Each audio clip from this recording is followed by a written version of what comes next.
This week on TriCenter, the ITU World Championship Series is a wrap, and Luke Bell joins us on the set as we continue our countdown to Kona.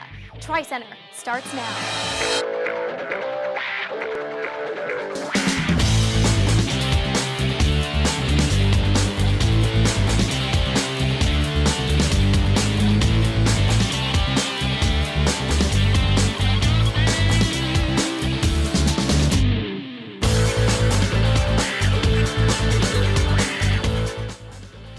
Welcome back to TriCenter, your weekly triathlon news show. I'm Ann Westling, and Great Britain's Alistair Brownlee and Australian Emma Moffat are the new ITU World Champions. The two stars of Olympic distance triathlon secured their overall titles by winning this weekend's Dextro Energy World Championship Series Grand Final on Australia's Gold Coast. Leading men emerged from the non-wetsuit ocean swim as a group on Saturday, but a breakaway that didn't include the favorites soon formed during the bike leg. When bike came to run, 21-year-old Brownlee and 2008 ITU World Champion Javier Gomez, along with Olympic gold medalist Jan Frodeno, quickly closed a 50-second gap and moved into the lead. Frodeno couldn't maintain the pace, and when Brownlee kicked at the 9-kilometer mark, Gomez also dropped behind. The Gold Coast was Brownlee's 5th series win of the season. Gomez settled for another second place, and Frodeno hung on for third. The overall titles looked similar, with Brownlee taking the 2009 World Championship Series. He beat Spain's Gomez by 441 points. Despite a foot injury that had kept her from running for almost a month prior to the grand final, Emma Moffat continued her streak Sunday on home turf. Powered by American Sarah Haskins, a group of 7 women were first from the water and made a gap during the 40-kilometer bike leg. Once on the run, it was clearly a battle between Moffat and Sweden's Lisa Norden, who trailed by only 120 points in the race for the series title. At the line, it was Moffat who outkicked Norden for the win. Following Moffat and Norden were Helen Jenkins and Sarah Haskins. The World Championship, of course, went to Moffat. Norden became the first Swede to win a senior elite triathlon World Championship medal, and New Zealand's Andrea Hewitt took bronze. Stay with us. TriCenter will be right back. Hey, want to let you know I'm going to be off on Monday. I never heard of Chinchilli Day. Sure you have. It's called the Revolucion de Chinchilla. It was when the pet chinchillas of a tiny Pueblo town rose up against the people. For 3 bloody days, the fighting continued. Until finally, the last of the chinchillas was gone. And how do you celebrate? 3 days in Vegas. It's a cultural obligation. And North America saw its share of action this weekend. For more, let's go to our race wrap-up. In what has become a traditional tune-up, Craig Alexander returned and repeated at the Ironman 70.3 Muskoka. Crowe blazed a 1:11.41 run split, leaving Richie Cunningham and Paul Matthews in his wake and setting a new course record. Mirinda Carfrae entered T2 just behind Rebecca Wasner and then showed her 70.3 world champion speed. Carfrae, who will race in Kona for the first time next month, went on to put nearly 5 minutes into Wasner by the finish. Kelly Couch landed in third.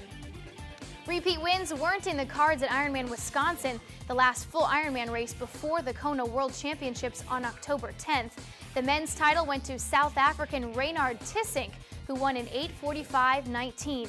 Chris McDonald, who set the course record on his way to win in 2008, stayed on for 5th.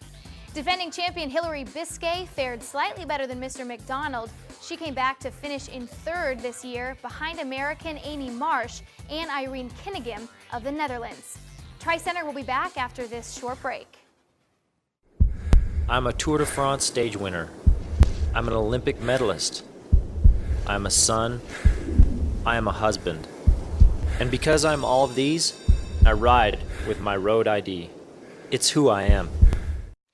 Checking in with today's Big Island update is the current 70.3 world champion, Terenzo Bozzone.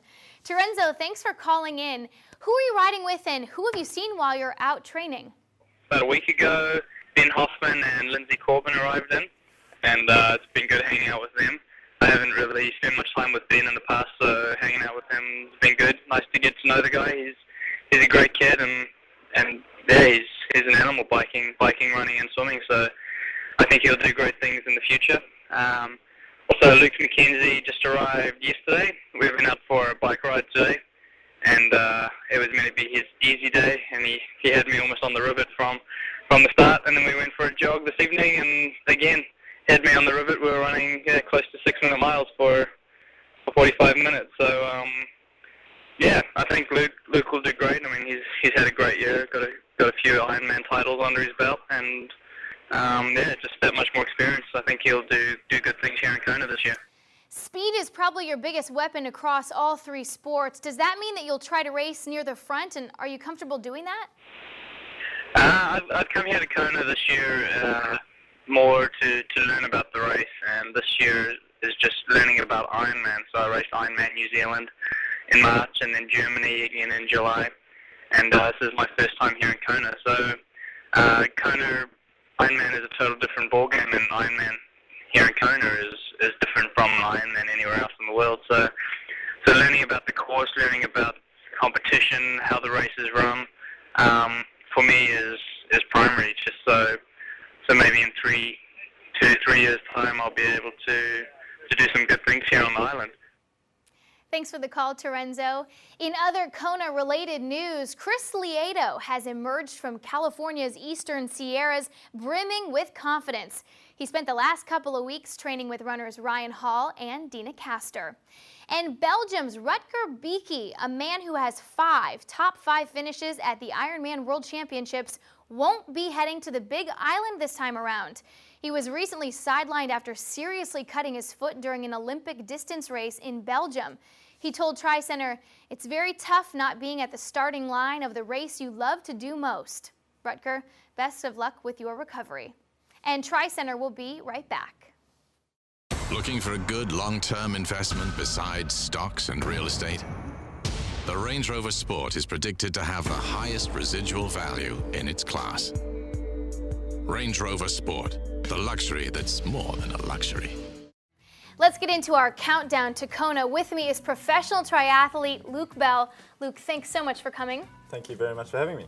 And you've done this race 6 times now. You're taking this year off. But give us an idea of what's going on in some of the top pros' heads as we're winding down to less than a month away. Now, as you mentioned, it's about 4 weeks out from race day, and this is the time where I guess you start to think about the race a bit more. You've got the likes of, Macca, who tends to surround himself with the younger guys. He's got Terenzo and Luke McKenzie out in Hawaii with him at the moment. And then you've got the likes of, I guess, Craig Alexander, Nico Lanos, Chris Lieto, who tend to keep to themselves a little bit more, focus on themselves, focus on the job at hand, and use, savour that energy and keep it for race day. And as an insider, I have to put you on the spot and ask you what you think the predictions are for this year's outcome. This year's going to be an interesting one, I think. It's not, I guess, cut and dry of who's going to win, who's going to come second and third. You've got the likes, Craig Alexander, who previously showed he's in great form running a 1:11 last weekend. I think, Macca's Macca. Macca turns up ready to race every time. He's the master of tacticians. Nico Lanos last year showed he can race off the front all day, and this year at Frankfurt's showing that he's in good shape and he's as strong as ever.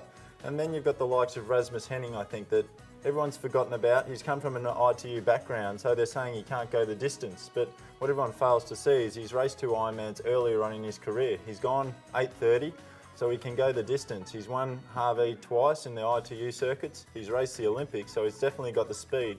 So he's one guy as well that you might see sneak into, second, third position. He can get off the bike in T2 and use that speed to run with the like to Crowe and Macca. Well, I think you're going to be missed this year. Thank you very much. But thanks for coming by. We appreciate it. It's been a pleasure. That's all for this week's show. We'll leave you with more action from the ITU World Championship Series Grand Final. Thanks for watching.